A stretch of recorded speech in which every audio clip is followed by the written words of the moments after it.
So the talks are about a very specific topic, and that topic, in practical terms, is happiness for the human being in daily living.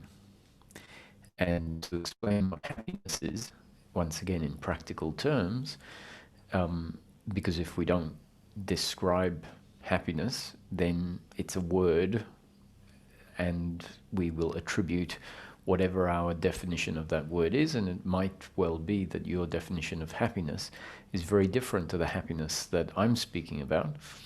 And you could listen to me say happiness 20 or 30 times over the course of 2 hours, and unless it's defined specifically, what will happen is you'll hear me talking about the happiness as you define it. And one of the big problems for human happiness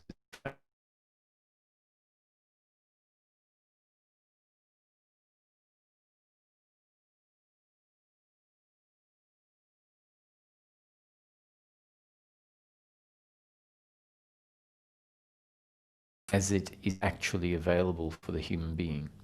So there is a happiness available in this life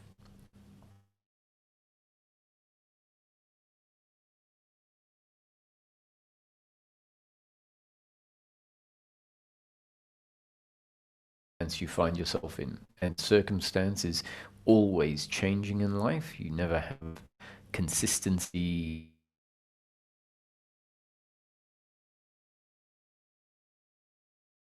The moving vista, the moving experience of life wouldn't be possible. So the very fact that life is always moving and changing and unfolding means change. And so circumstance is going to unfold, events are going to unfold as part of circumstance, and that means sometimes pleasure and sometimes pain. Sometimes circumstance is as we would like, and sometimes it's not. And happiness is, in the way that it's available, it is based on our attitude to what is happening in the circumstance. If we try to find happiness in circumstance, what we're looking for is happiness in the form of pleasure. And pleasure and happiness are not the same.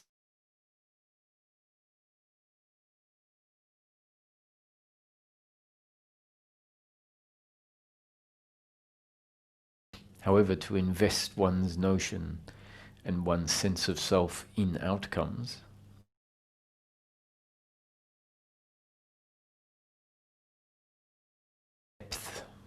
of who we are, and effectively define ourselves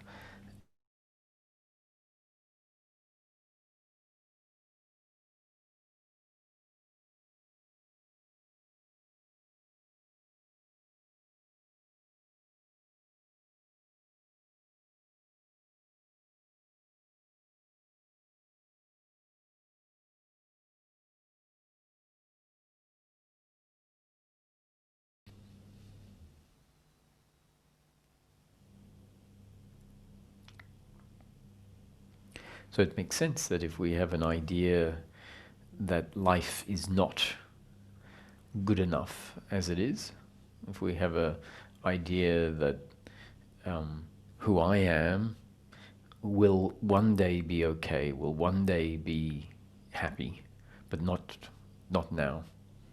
That movement, that projection, that way of knowing oneself is in itself uncomfortableness, unhappiness.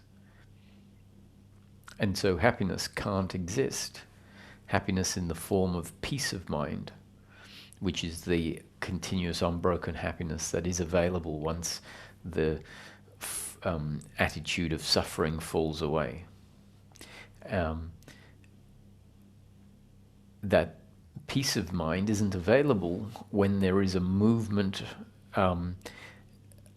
that creates a sense of self, or that is a sense of self that is saying, oh, one day everything will be okay. That means that for as long as that is the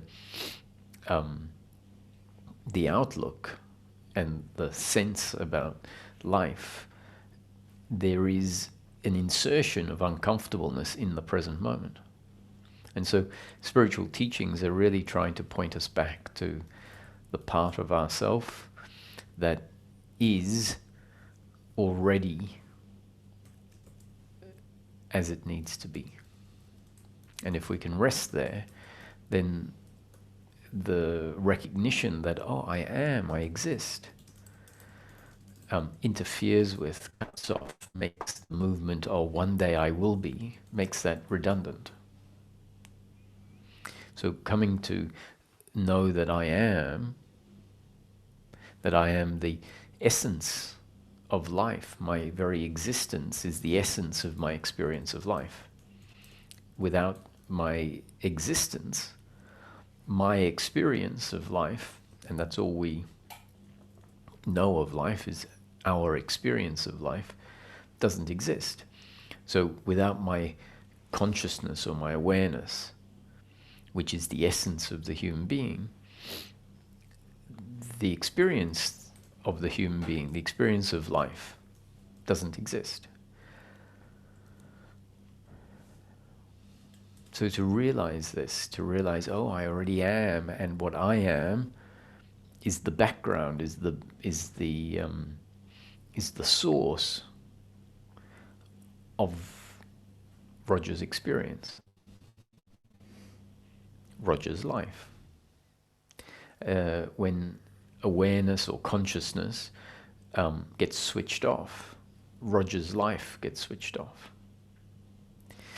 So appreciating this brings attention inward.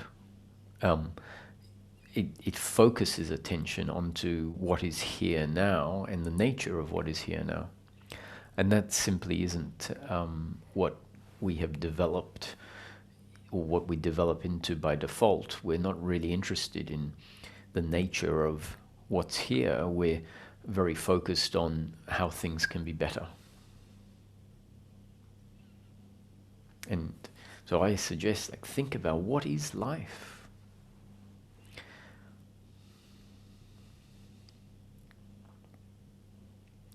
And one of the answers that we have to come up with is life is always experience. The sights are experience, the sounds are experience, the thoughts, the emotions, and it's always changing. And the person, the human being, is part of the ever-changing experience. So what we know as my life is an experience that starts when we wake up in the morning, and it's an extended experience, and then when we go into deep sleep at night, the experience of life sort of gets turned off. So life is an experience.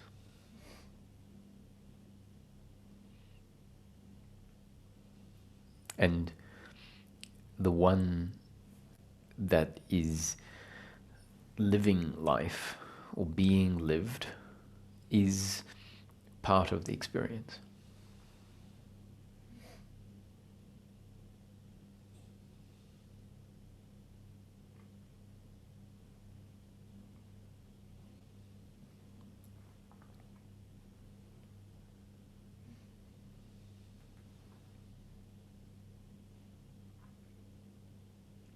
So the happiness that's available is a happiness that is not a happiness of pleasure or pain, but rather an attitudinal happiness. And attitudinal happiness means, which is peace of mind, means the end of the attitude of suffering.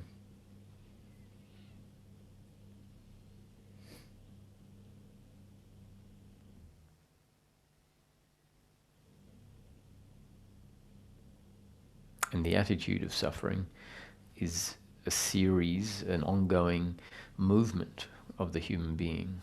And those movements need to essentially have the plug pulled out from them.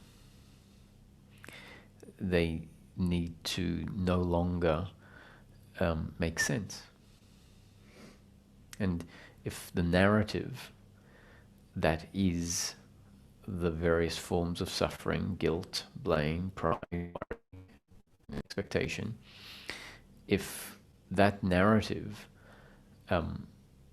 no longer reconciles with how we see life, essentially, if that narrative is out of line with how we understand life to be unfolding, then the narrative no longer has support, it no longer has food, it's no longer being fed.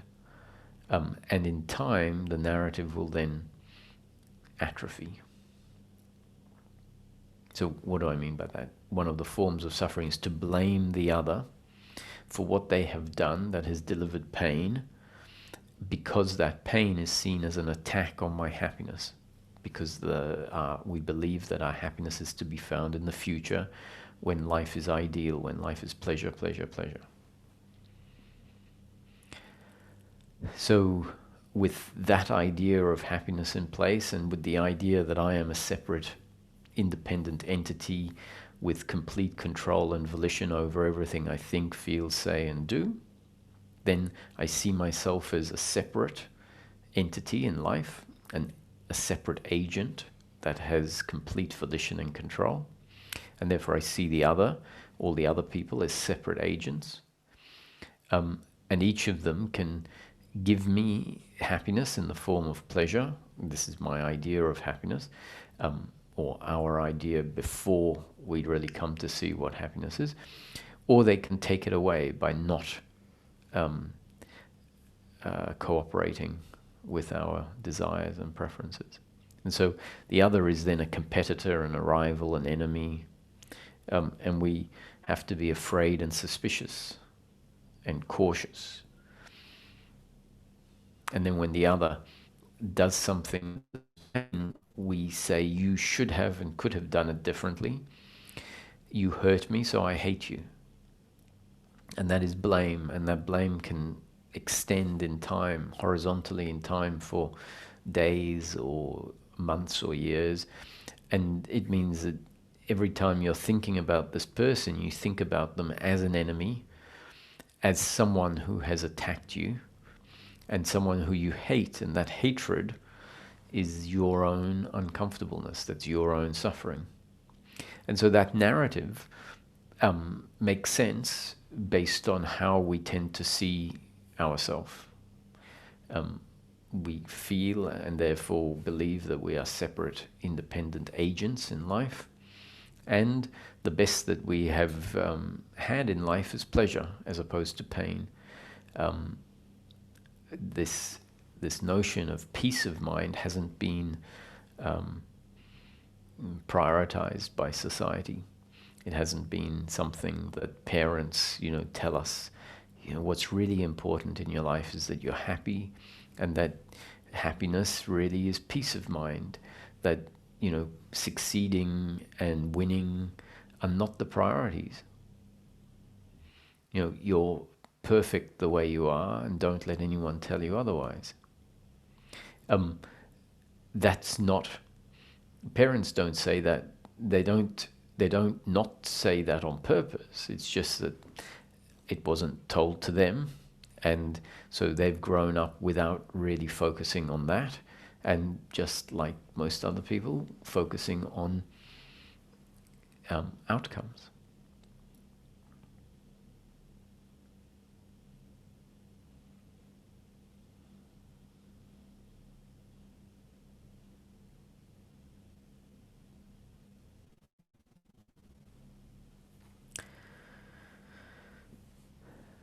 So when that's how we see ourselves and how we see life, then the narrative of hating the other and hating ourselves, feeling regret, feeling resentment, makes sense. If we come to see life differently, as it's described in this teaching, a predetermined story unfolding according to God's will, and we are part of that story. We are not separate agents in control of our own development and where we go in life. It may seem like that on the surface, but actually whatever happens in each moment, whatever the other does, whatever we do, is all part of a very big movement. Sort of, we're a bit like pieces of ice in an avalanche, or bits of rock in an avalanche coming down the mountain. And if the stone thought that, or the ice or whatever thought that it was separate and independent and had volition and was its own agent, then it's mistaken about its role and what dynamics are acting upon it. The truth is that the stone or the piece of ice is moving down the mountain as part of a whole, and the movements that happen are not in its control. And so if this piece of rock or ice was able to think, and it had the idea that it was in control, there's nothing stopping an idea from being there if object is able to think and be. But the idea can be misguided, it can be inaccurate. And that tends to be what has happened with human beings, is we have an idea of ourselves, we have an idea of how life is happening, and it's not in line with the actuality.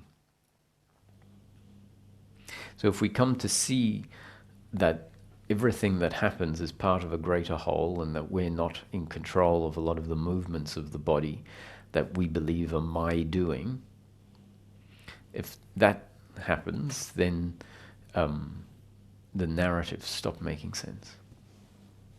We can't blame the other, saying to them, you should have acted differently.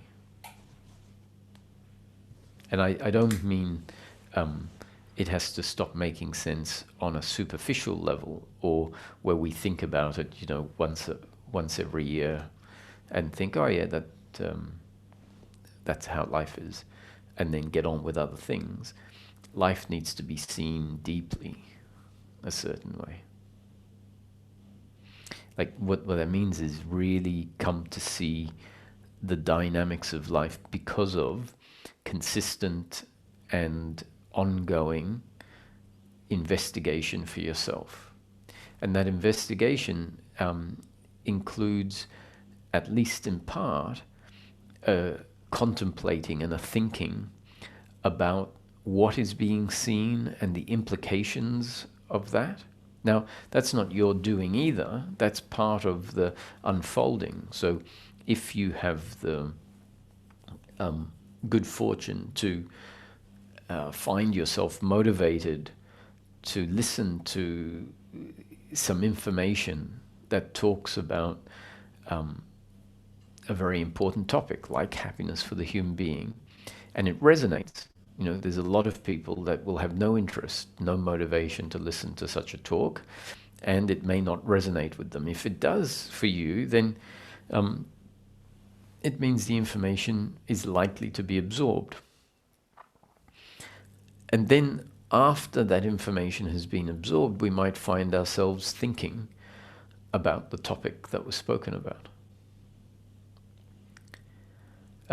If that thinking happens, it's not because of a separate independent entity, an agent that has, because of their own volition, decided, I'm going to think about this. It just happens. You don't know what the next thought is going to be. It pops up, and then you're thinking about free will, for example. You don't decide, let me think about free will. Rather, the thought, this notion of free will is really interesting. Do I have free will, or don't I have free will? That just takes over from whatever was happening before. That's how topics come up in our head. They just appear. You might start thinking about a friend.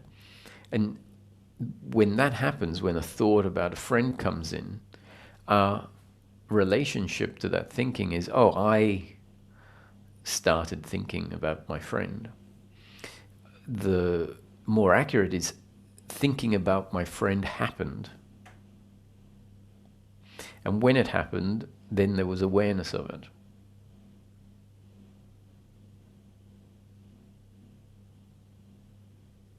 So if you hear something and then the thinking about it happens down the track, that's a result of your genes and up-to-date conditioning, meaning the makeup, your makeup in this moment. And human being essentially is in each moment one way, one very specific way. And it can be described in general terms as being a result of the genes and the up-to-date conditioning, which is a result of all of the new conditioning that life has delivered moment after moment after moment, from the time of conception up to this very moment. So the human being is a very complex instrument, functioning exactly according to its design. And there's no third factor in there, just genes and up-to-date conditioning. And both those factors are completely out of our control. So whatever happens is a result of factors out of our control. And yet we automatically claim ownership over the thinking, the feeling, the speaking, the actions. And so that's the false interpretation of how life happens. That's the false idea of me being a separate, autonomous entity.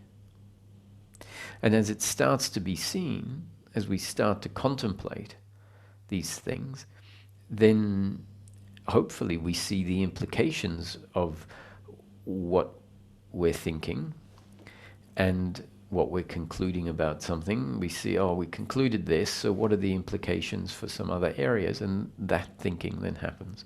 And so the change unfolds.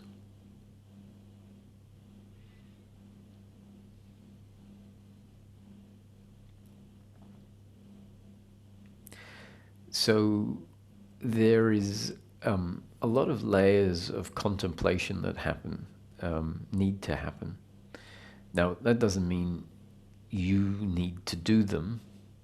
They will or they won't happen according to destiny. Now, there are some people that will listen diligently to the talks, and unfortunately, the thinking won't go beyond the concepts I put forward. And if that's the case, I guess the intricacy of the thinking that needs to happen is probably not going to happen, because I'm putting forward general concepts that are meant to be kickstarters of a thinking process that takes over and fills in a lot of gaps. That's a process that can happen. So there'll be a lot of people listening that find that the framework creates a ongoing contemplation. So some examples of some type of thinking that helps to support the concepts, the general concepts, and allow the understanding to go deeper and deeper. One of the most obvious components or characteristics of suffering is that life is taken personally. That is the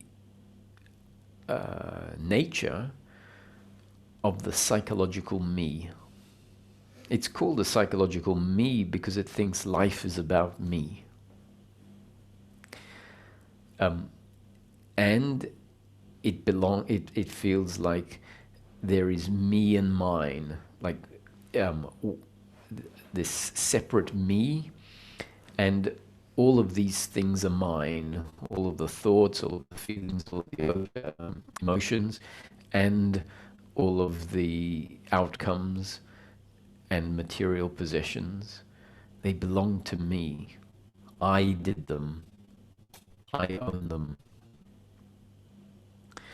And its nature is to be seeking gratification and fulfillment and a sense of self in circumstance.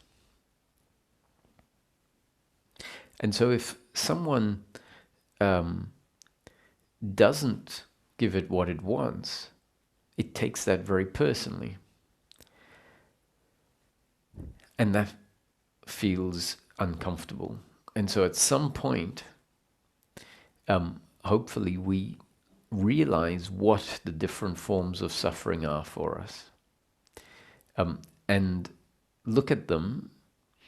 And if it becomes clear that peace of mind, happiness for the human being, is available in the form of the absence of suffering, meaning the arising of suffering, which is our unhappiness, can subside if life delivers certain changes. And the subsidence of the suffering is peace of mind. So if we start to recognize the different forms of suffering, one of the jobs that needs to happen, so meaning our thinking needs to start relating to suffering as, okay, this is what needs to fall away if there is going to be happiness. Or at least this is what I need to not take personally if there is going to be happiness. And by not taking the suffering personally, we're essentially letting go of it instead of holding onto it and being involved in it. If you're involved in something, you're suffering, or circumstance, it basically means you're invested in it and you're holding on to it. To the extent that you're not involved in it, it means that you're letting go. And when you let go of things, they're able to pass away. And when things pass away, we're allowing life's nature to happen. Because life's nature is about the present moment turning into the past and being replaced by what we might say was the future, and it then becomes the present. And to the extent that we don't let go, we're essentially holding on to the past, which is by the nature of life meant to flow into the past. And to the extent that we grab onto it and put hooks into the past, we're being dragged we're being dragged out of the present moment. To the extent that we let go, there's what is it? It's some tools, as in machinery. There's the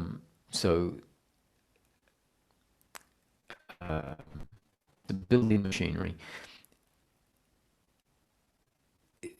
It has a tendency. There's a tendency for it to try and tip over or something like that. And one of the instructions you're given is to just let go of the controls. And in letting go of the controls, the best way for the thing to just stabilize. And in a way, that's what needs to happen in life, is we need to let go.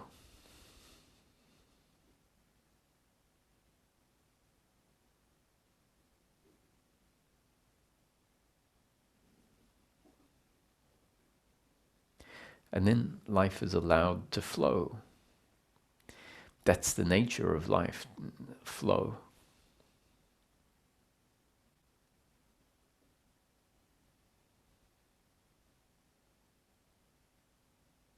So if we're not involved in the suffering, then there is more chance for it to just move on. In the same way, if we're not involved in outcomes, then they move on. They slide into the past.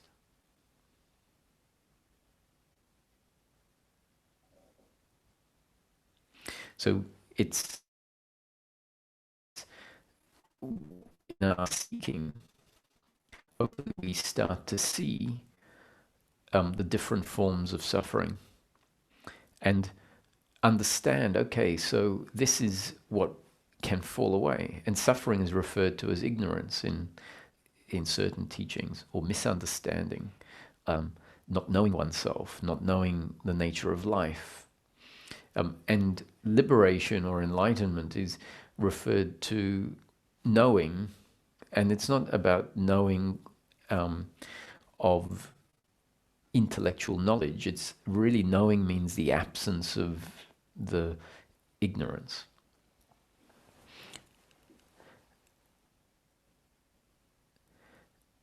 There are things we can see about how we project onto situations. We look at someone laughing and we might think that they're laughing at us. We make it about me. And what if it's not about you? What if they happen to be looking in your direction and laughing, but they're not laughing at you? It just may seem like that's what's happening. To the extent that we realize maybe they're not laughing at me. This, maybe someone might cancel a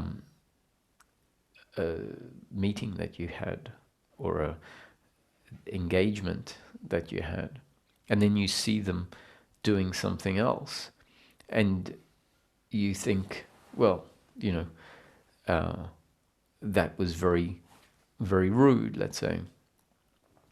And maybe things changed after they cancelled with you, and they didn't cancel to do the thing that you're seeing them with, you're seeing them doing. So if we can start to see that our thinking jumps to conclusions and doesn't really know all of the facts about what's going on.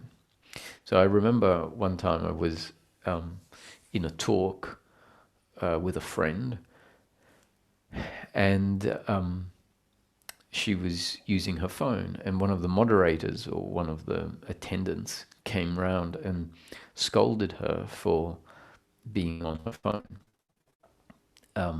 So it was like a meditation type, or Satsang type environment. And so she was on her phone, and one of the people came around, and the fact that she was just writing notes on her phone about what was being said.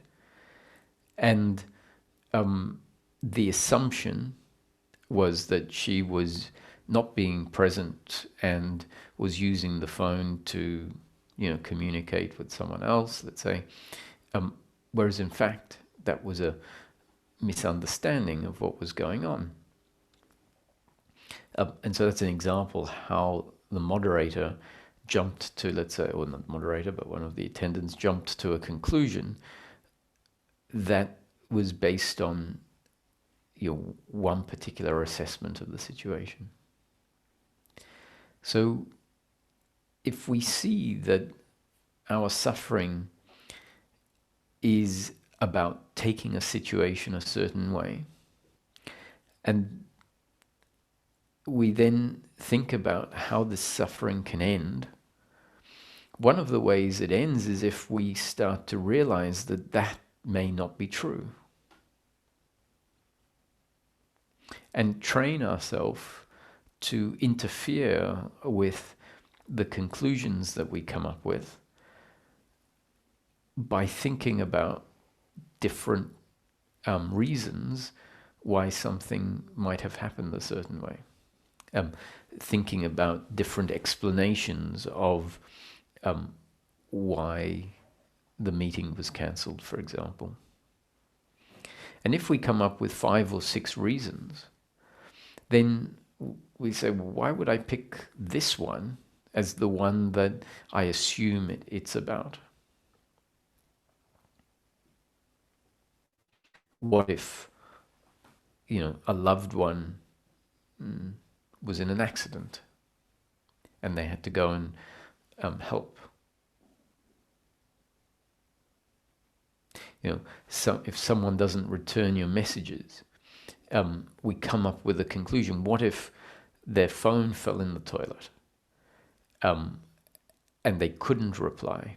What if they have lots of messages coming through and they intended to reply later and then they forgot that message had come through, and it was just sitting there, and if they remembered they would respond, but it's just slipped their mind.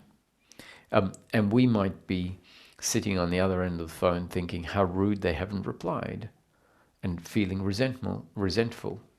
Now that resentfulness is our suffering. So what we want to do is look at the suffering and say, how can this come to an end? And one of the ways that can start to be dissolved is by seeing, well, I don't actually know.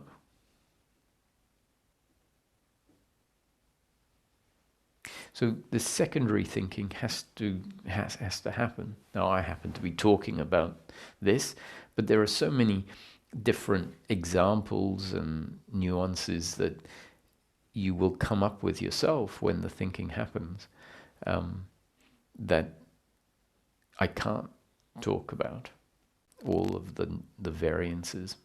But hopefully you see it happening. Now, that's not the only solution to bring suffering to an end. It's not at all. It's one of many sort of drop-down headings underneath a broader general explanation about suffering. So an example of this is, or the general topic would be that our thinking is very relative, that we only have limited information, that the instrument that concludes certain things is very relative and prone to therefore not be able to form absolute conclusions. And so we need to start relating to our thinking in that way. And if we relate to our thinking as relative instead of absolute, we won't be fully invested in what we think. We won't take that as the only option. So that's a more general explanation, and so then we have to think about what that means in practice and what the implications of that are in practice. So what I've explained here is just one one elaboration on that general thought. Now, another thinking that we can start to see is that the other person is not living life to satisfy you. And you have preferences and you have desires, but the other person also has preferences and desires. And so they may not want to do what you want them to do. So if you ask someone out for lunch and they say yes, but then they don't really feel like it, and so they come up with an excuse so that they don't have to go to lunch with you. And then you see them at lunch with someone else, which is the person that they want to have lunch with. And they said, oh, look, I'm sorry, I can't go out with lunch because I've got so much work and I'm going to have to work through lunch. Then you see them at lunch with someone else. So one of the things is, oh, I don't know, maybe that's the work that they're doing. Maybe they're having a work meeting. Maybe they did have a lot of work, and then after giving you the message, the workload got postponed, or the job that they were going to do didn't happen, and so then they ended up having time for lunch. That's one way of thinking about it. The fact is that they may not have wanted to have lunch with you, and they didn't have a workload, and they did just make up an excuse because they wanted to have lunch with someone else. And we take that personally and say, oh, I'm not good enough. Or we might think, who do they think they are? Thinking I'm not good enough for them, or why don't they want to have lunch with me? Why would they?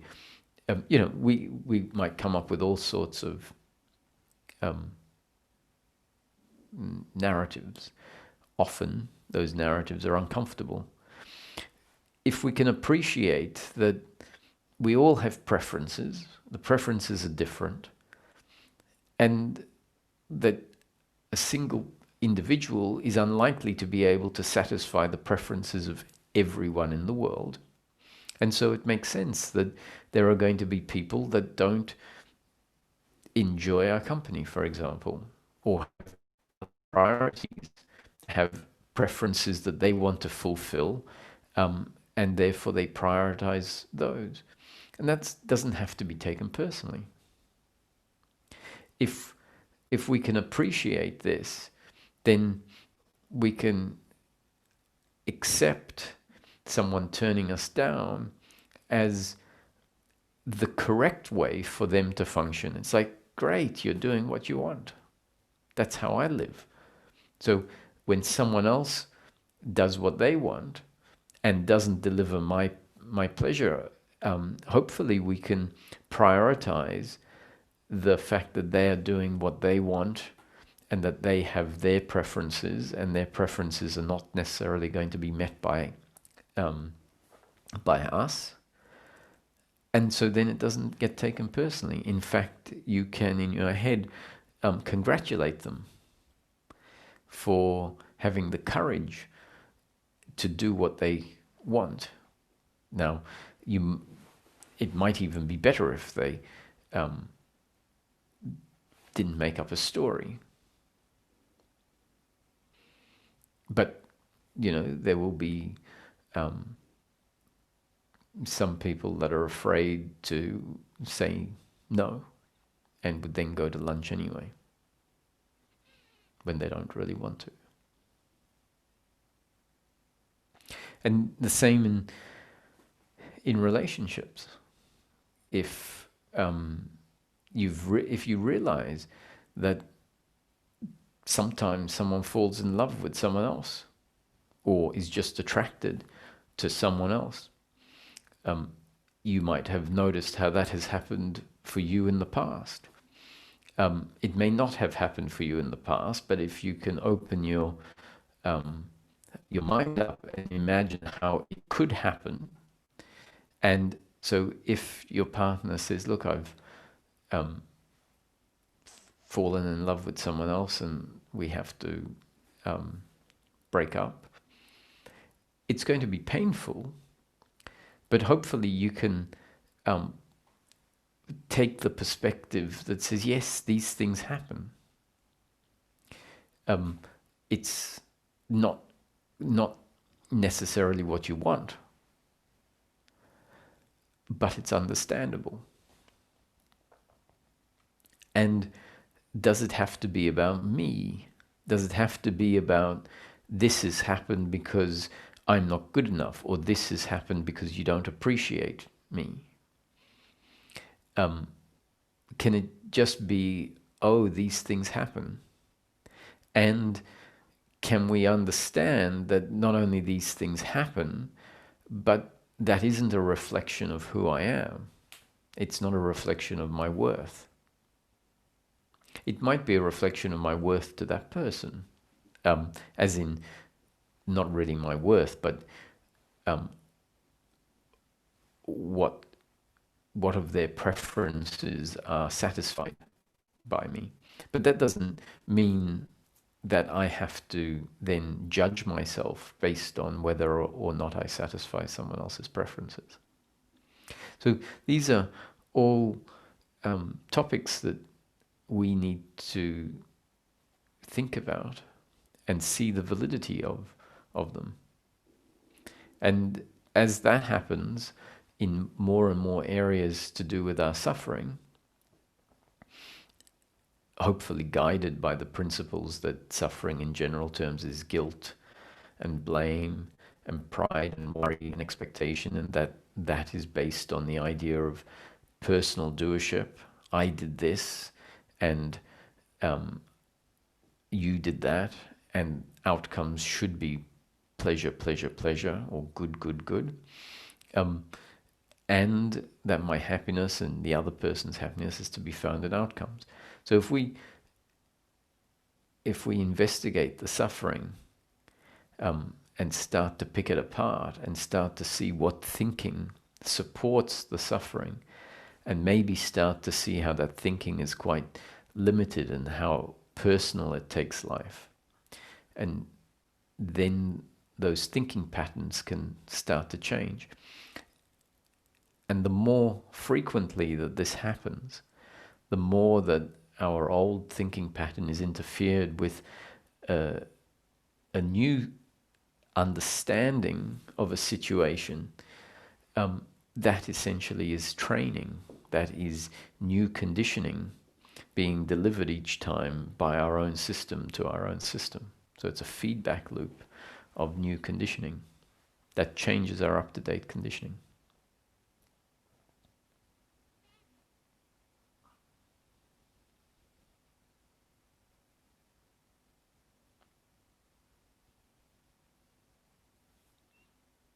You know, people are going to break into your property and steal things. That happens. Why does it happen? It happens because people don't have the things they need, or they don't have the capacity to get the things that they desire, that they feel will make them happy. There are people who are addicted to drugs and physiologically need drugs, and so they need money. Now, none of these things are great, but they're dynamics that exist in life. And so when these things happen, hopefully our thinking can say, well, this isn't great, but it's understandable.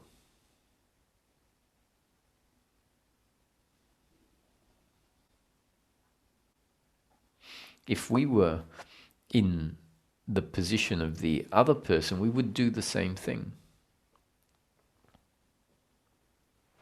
We couldn't not do the same thing. So what I'm saying, if we were in the position of the other, I mean, if we were the other, if we were in exactly the same position as the other, meaning having come through what the other went through, we would essentially be the same as them, and they are functioning according to their design.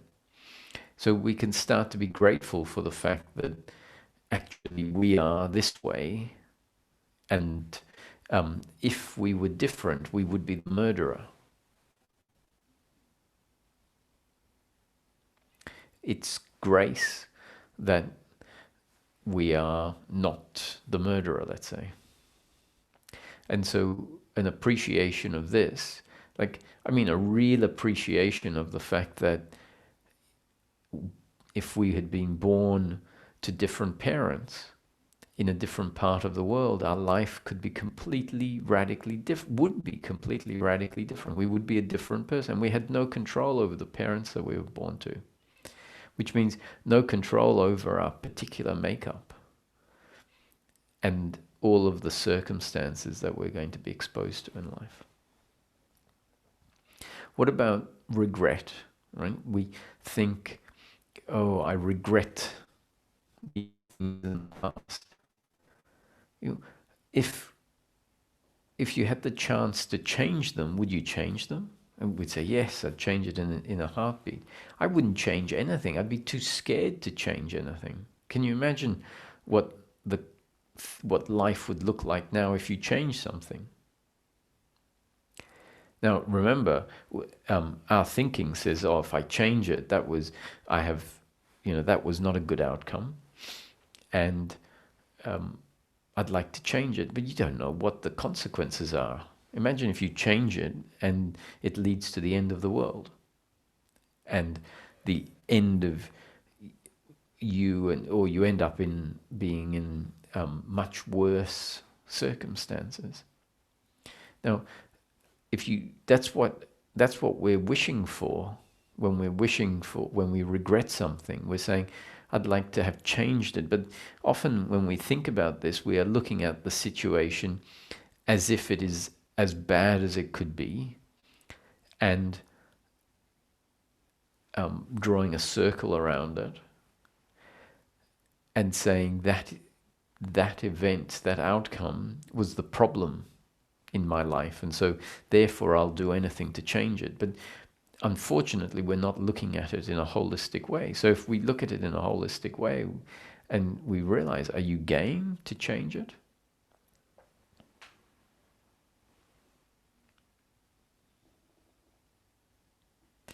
Then maybe, hopefully, we'd come up and say, well, actually, I'm not sure I would change it.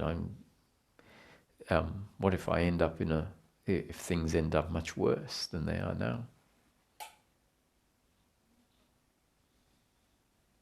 So if that really sinks in, that is the truth of how it would work if you could go back and change it, which you can't. So even thinking, oh, I wish I had done it differently. But for the sake of it, because we think that, which in itself is a thought that doesn't make sense. I wish I could change it, because you can't. But if you could, it's going to change everything else. So if you really see that it's going to change everything else, and you really contemplate that you might, in this new version, have been hit by a truck and end up, a quadriplegic, for example.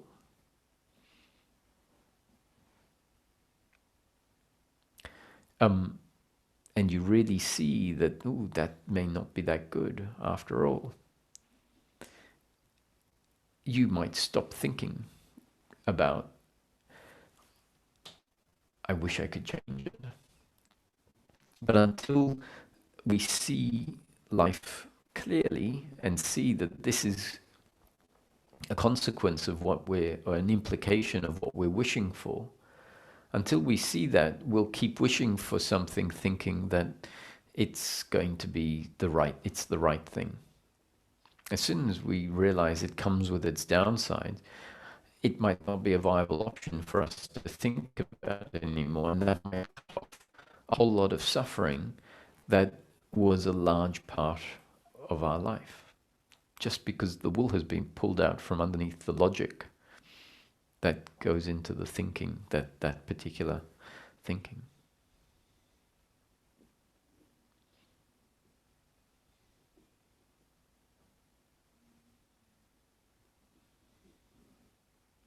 So the description that the human being is one way in each moment, and the thinking, the speaking is a result of being configured this way.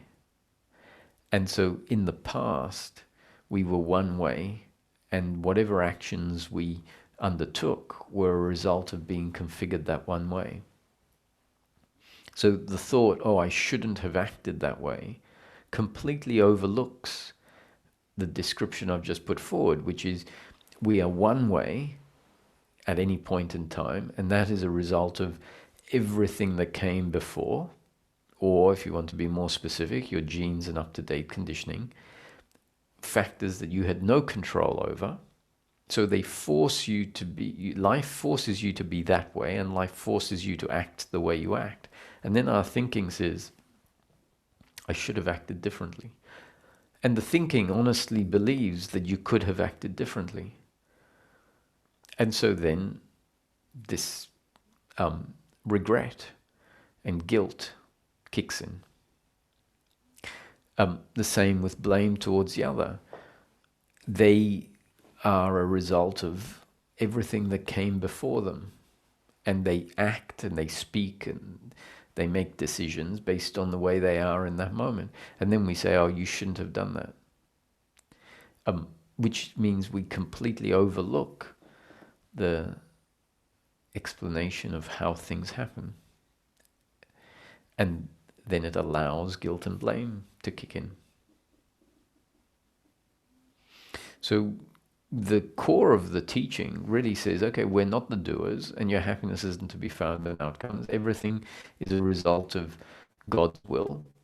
God put in place your genes and up-to-date conditioning, which means God is the speaking is happening according to God's will, because the speaking is happening according to your genes and up-to-date conditioning. If we get it, it's like, oh, okay, nothing can be different. And all of the suffering falls away. Because it doesn't make sense to wish for the past to be different, thinking it could be different. If only I had done something else, blaming the other. We wouldn't look into the future and worry, because we know that it's going to be one way. And that way is not my way. It might be in line with my preferences, but it's not going to be in line with my preferences because I made it that way. So then we go, let's just see. Let's see what happens. So there are some words, some concepts that really demonstrate the understanding, and we can start to use them. So let's see what happens is one. It's a reflection of the fact that we understand that something is going to happen. We don't know what it is. It will happen, and we'll see what it is when it happens. So let's see. Another is, yeah, these things happen. You know, someone breaks something you like. You know, in the moment, there might be biological frustration at that. Right? Because you're not going to, it doesn't make sense that you start clapping and saying, yes, you know, that was my favorite vase and I'm so happy that you broke it.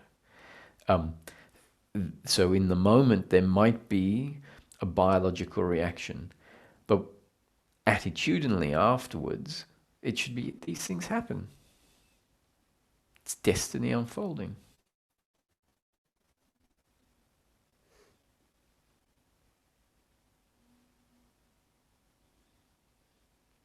So the other thoughts is, you know, my happiness isn't to be found in outcomes. What that can arise when we really understand that peace of mind, or happiness for the human being, is to be found in peace of mind, which is being uninvolved in what is happening.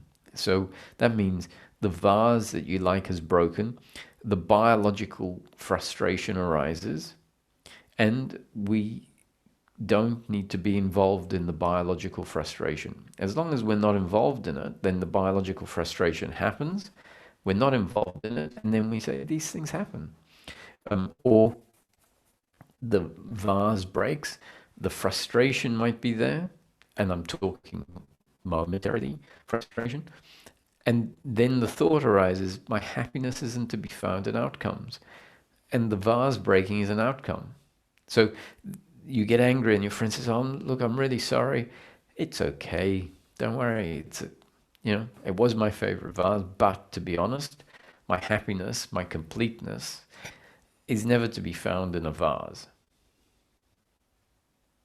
So what's really happened? What's happened is pain. And if we know ourselves independent of the pleasure or pain, then that pain isn't turned into an attack on who I believe myself to be. The other thought, I'm not the doer and the other's not the doer. So that if someone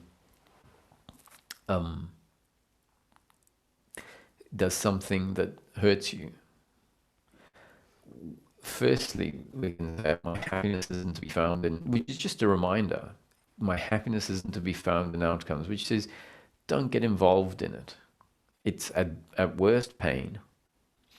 And the other thing is then they're not the doer, I'm not the doer, which really means that's destiny unfolding. It was my destiny for that pain to be delivered.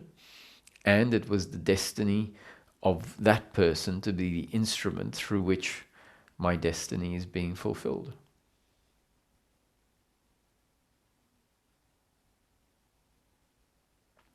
The good news is that out of the, 18 hours a day that we're awake, or 16 hours, whatever it is, all of this thinking can kick in and be applied to whatever it is that you happen to be doing.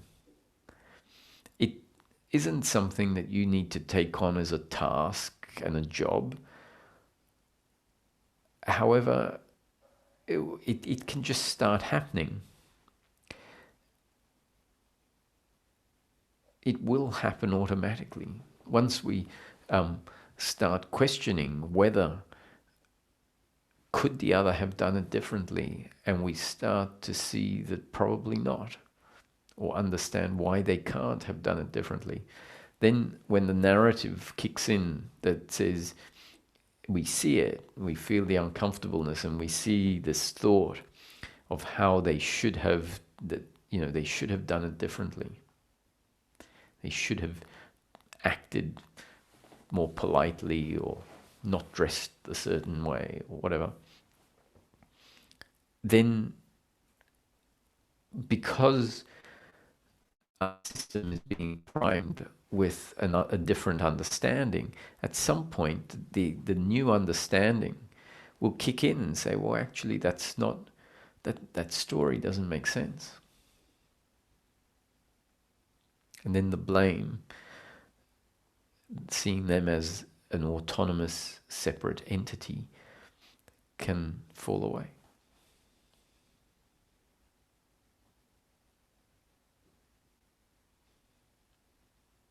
And as it falls away, we find that we're able to go with the flow more easily. We find that there is a quietness and a silence, stillness of the thinking mind, which is the part of the mind that creates all of the guilt, blame, pride, worry, and expectation. All of that really is fear. Fear of the other, being able to take away what we think is my completeness through outcomes.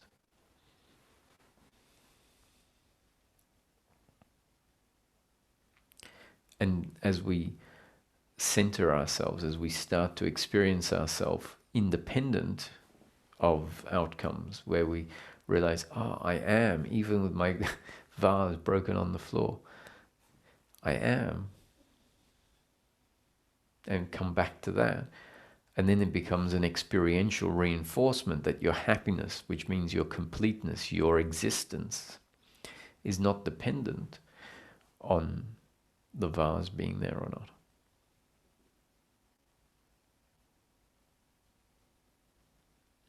And don't think that because we have become unattached or uninvolved, that that's somehow going to lead to bad outcomes. Because the fact is the vase is broken. So your attachment to the vase isn't going to prevent the vase from breaking. Your attachment to the vase is simply going to prolong your uncomfortableness in the time post the breaking of the vase, which was the painful circumstance. Your attachment doesn't prevent, your life from being rocked, doesn't prevent pain from coming in. What it does is it creates horizontal suffering. So that's another thing that the thinking mind incorrectly does, is it assumes that if we start seeing life differently, this is going to be very bad for us. Because if I let go of this belief in personal doership, if I let go of my attachment to outcomes, then life is going to spiral into chaos and lack of outcomes, lack of positive outcomes, and it just isn't the case. the attitude of personal doership and attachment falling away simply means the end of suffering. It doesn't mean that circumstance is going to turn out differently.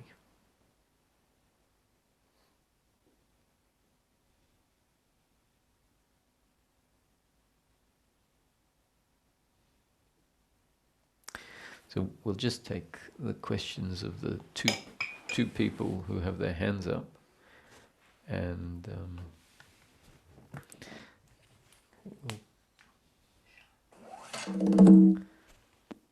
hi, Sean. Hi, Roger. Can you hear me? Yes, I can. Yeah. Hello, Sean. Yeah. Hi. Yeah, it's just like to start off by saying thank you very much for these daily satsangs you do.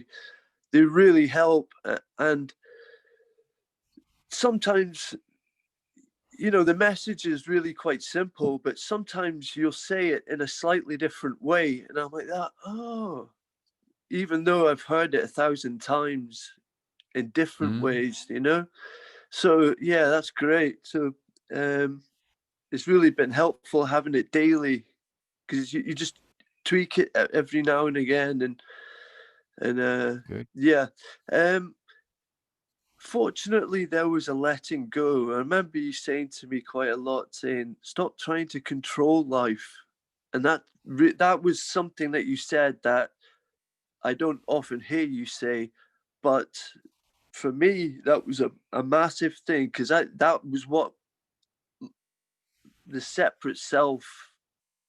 There was a letting go, Now, I'm coming to a question.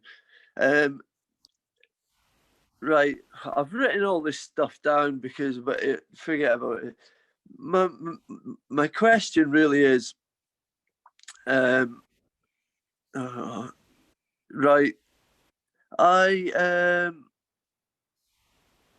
the doer, before I even heard of you, the I I was very much. I used to listen to Sam Harris and that, and he speaks about. He doesn't call it non-doership. He calls it something else. But anyway, I've seen every. I mean, I've thought of every different angle of the doer, and it just doesn't make sense to me. So why is there still kind of this flip-flopping? Because it doesn't make any sense to me whatsoever, being a doer. It's quite easy for me. And like I said before, I even heard of you, I was thinking along those lines scientifically. But do you think it's because I've got an attachment to what I think are not non-doerships about, or I don't know. Well, in simple terms, and it's quite. This explanation is quite objective. It's really, there's no question about it. The belief in personal doership is deeply ingrained. It's a identity that gets put in place as a default in life. And then information comes in and says, we have no free will. I think that's Sam Harris's. Yeah. He instead of non-doership, he says we have no free will, and we start thinking about the concepts, and it makes sense, and we say, yeah, wow, that's, of course, we don't have free will, and that information is is there to wear down the deeply ingrained identity that has been established over many, many years. So it's a bit like an old door that has been painted over, many, many times. And someone comes in with sandpaper and starts sanding back a layer, and the green layer goes, and then there's blue underneath it. And so the green has gone because of the sanding that's happened. That's the same as when we get something, we go, oh, I see, I'm not the doer because of X, Y, and Z. And we get it, and we see the green layer go away because we get it. But the fact is that there's many layers there, and the more and more we think about it, the more and more. And I'm not suggesting that you have to go away and think about it as an activity, but as the seeking continues, and as maybe you hear an example that you haven't heard before, and the example then hits home, and you realize, oh, that was a part that hadn't been undermined by the previous explanations. Then you can say, oh, that's another layer that has been dissolved. So there's no doubt that these layers are dissolving and we're seeing it. And then we say, so how come I understand it and the suffering is there? And the answer to me is simple. The understanding is deepening.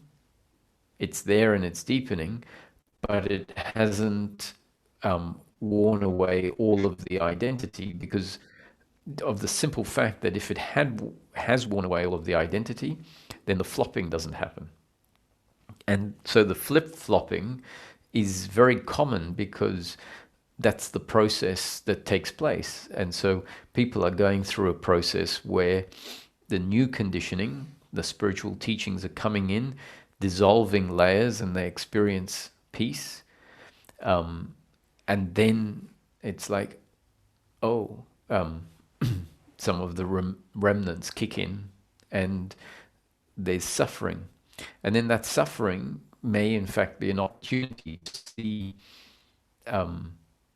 certain beliefs that are still in place, and on it goes. I wouldn't be concerned about the flip-flopping. I think it's very, it's just par for the course. Okay, Roger. Thank you very much. Thank you. Thanks, Sean. Hi, Holger. Hello, Roger. Thank you so much. And with breaking the vase, isn't there also this idea of wanting to learn something, that this doesn't happen again? Breaking the bars, did you say? Yeah, breaking the vase. I mean, you had this example of breaking the vase, and isn't there some impulse that we want to learn something, though, so that it doesn't happen again? Sure. Well, we do, based on the fact that it happened. That is part of life. So you can say it is part of the conditioning that we get moment after moment after moment. So you might say, it was my fault for putting the vase, at the edge of the table, and then who knows if we learned the lesson or not. See if it happens next time. But it just can create like a trauma or something inside too. I mean, that anyway, I don't really know where I go with this right now. Another thing what I really found very beautiful in the beginning, you spoke about the parents and telling their child, for example, that competition is not needed, or the interesting thing is, so this changes our awareness of being. I mean, if someone speaks to us, it changes our conditioning. It changes I like this word, this phrase, awareness of being. And isn't this like a mechanism of life that basically the universe, if you like to say it this way, just reflects to us our awareness of being? If I believe myself to be a little losing entity, then I just get those ideas reflected to me. And if I believe myself, if I feel myself to be in flow with life, then this is just my experience. The problem is just there's a delay between my going inside and being open and free, if you like to say it this way, and the way it happens on the outside. So I'm not in control what happens, but life just gives back to me. I don't want to use the word attitude, but just my awareness of being. I think that's, that's key. That's why the concept in the teachings is, whatever I say is a concept, whatever I've said in the past is a concept, any teaching that's put forward is a concept. The only truth in the manifestation is the impersonal sense of I am. And in order for that impersonal sense of I am to be known, there needs to be awareness of it.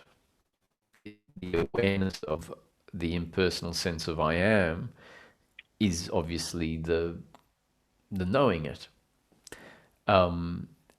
And so that concept, the only truth in the manifestation is the impersonal sense of I am. If someone hears it and says, okay, so why is that said? It's said, it seems important. It is important. It's one of the very important concepts in the teaching. The only truth in the manifestation is the impersonal sense of I am. And what it's pointing at is that is prior to thinking. Because the impersonal sense of I am is our own innate existence. It's not, it doesn't need the thought I exist and I am here now and I am complete. All of these are thoughts. The actual feeling is the direct beingness, it is our own core that informs us. It doesn't even inform us because we are not separate from it. But we can say it this way. It informs us that I am directly as an experience. So, I really feel if children were introduced to their essence, if it was pointed out regularly, we would have a very different humanity that develops. The thing is, you can't expect, or I can't expect parents to point out the child's innate being when the parent doesn't even know their own innate being, because attention hasn't been pointed in that direction. They haven't had their attention pointed in that direction, so we can't expect them to point their children's attention in that direction. What about the idea that this is a classroom, like classroom Earth? And the only thing we are really interested is in discovering life. I mean, I am life or God, or however you like to call it. And that all the other details are just tools, pointers to bring us back to this one discovery. So it's not about fixing the world so that everybody gets the same understanding, but just in this particular body-mind unit, just to see creation or life, or I don't know how to put it into words, but I agree, yes. I mean, even... And so then... go on, yeah. No, sorry, I interrupted you. No, I wasn't going to say anything important, actually. Go ahead. Me neither. So the making sense is not the highest benchmark. No, only to the extent that it brings about the end of suffering. Wonderful, beautiful. I love you, Braja, and thank you so much for your persistence and showing up every day. It's beautiful. And I won't miss you I won't miss you in case you choose that you have better things to do. Yeah, well, it might be time for a reduction in the number of satsangs in the week. We'll see in coming weeks Yes, whether and I reduce the number, but I think I'll keep at least one or two a week for sure. No, so this would be beautiful, because yesterday you mentioned what is really interesting to me, this just having a break so that things can be processed, be experienced. yes, yeah, Other, I found in my own journey, I found that, let's say, when I went to India, and would be with Ramesh, and there was very much when I was in Satsang, it was let's say an absorption and a thinking of a certain type, and then when I'd come back to Australia, a different process happened.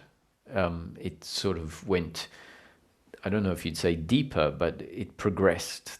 The integration of what had been heard progressed in a way that it didn't in India, and it wasn't so much that, oh yeah, the first 2 weeks is about absorbing, and then the next 2 weeks is about integrating it or insights.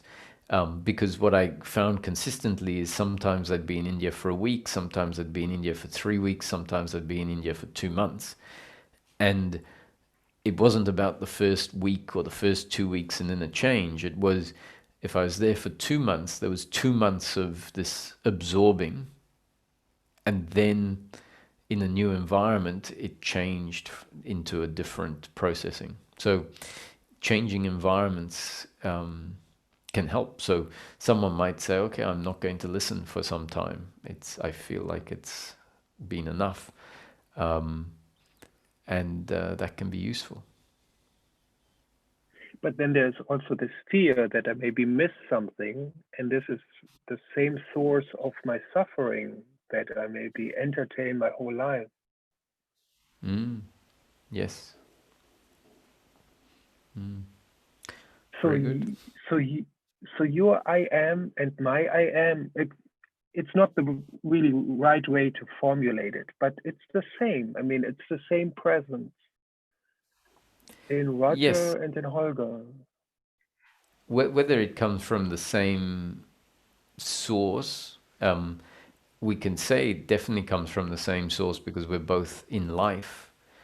But, in non-duality, the general narrative is the one God is infusing all human beings with its consciousness. It is all the consciousness of one ultimate consciousness. And maybe it could be as simple as, the awareness in us is the same because the organisms are more or less the same. And so they produce the same,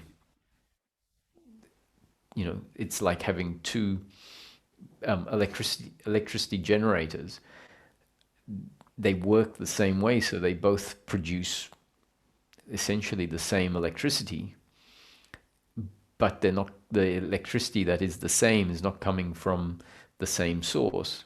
There's two generators producing the same electricity. So if you measured it, if the electricity from either source is essentially the same, because each source is producing it in the same way. And, that could be what happens in human beings.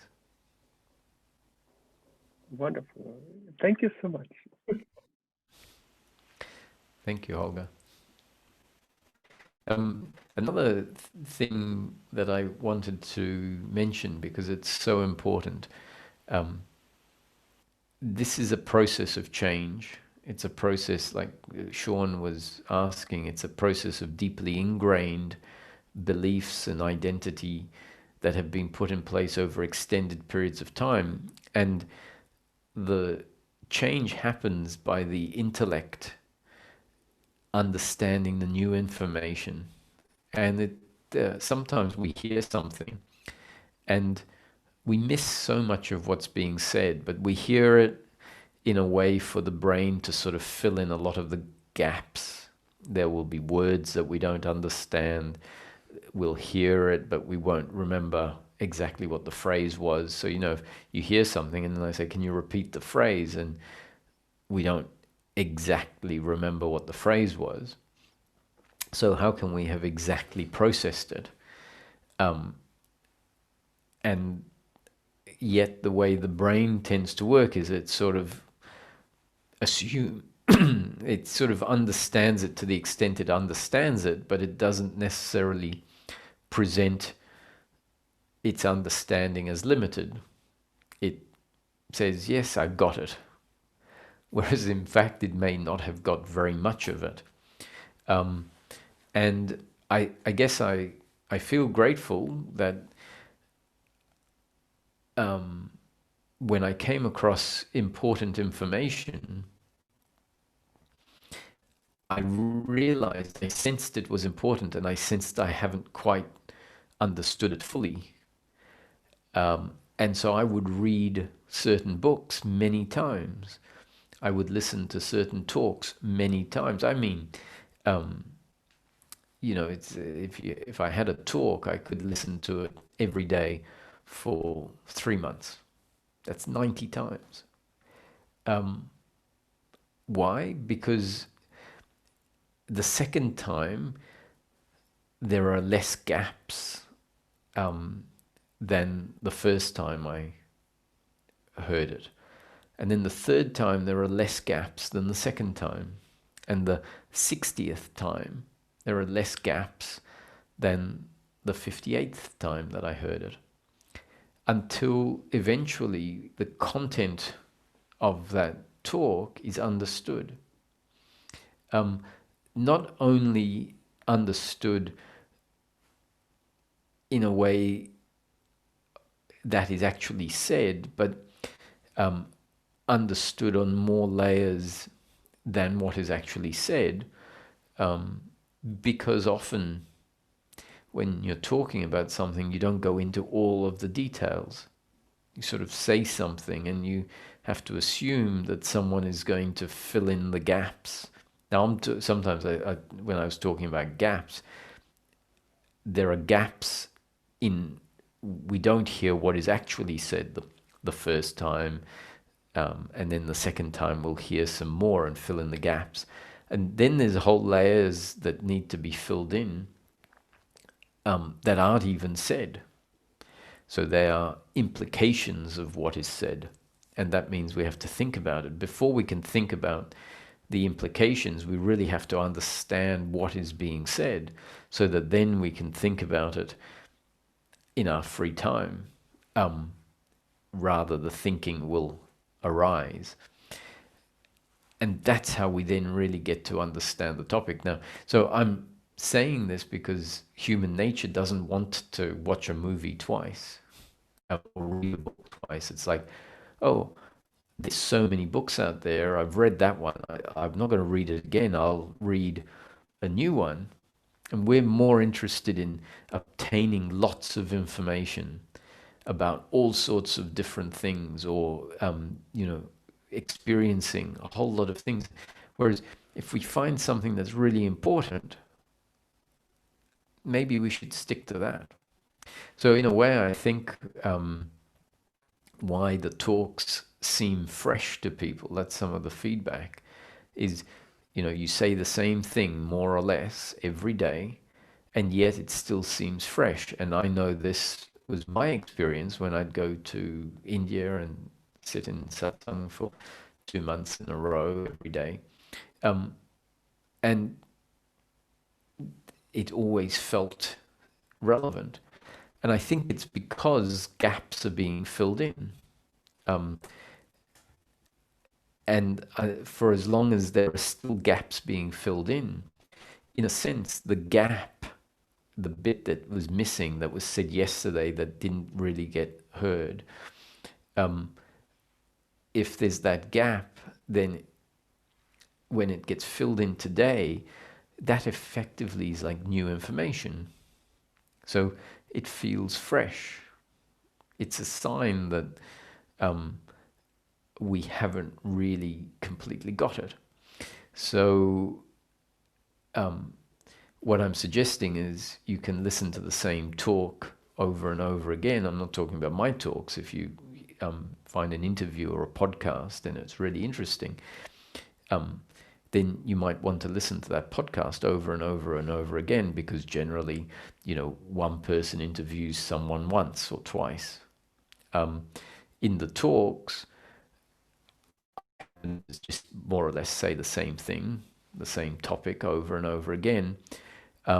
So it means for those people that aren't listening to one talk 20 or 30 times, at least they're going, oh, I'll listen to a new talk. And it's almost like they're listening to one talk 20 or 30 times.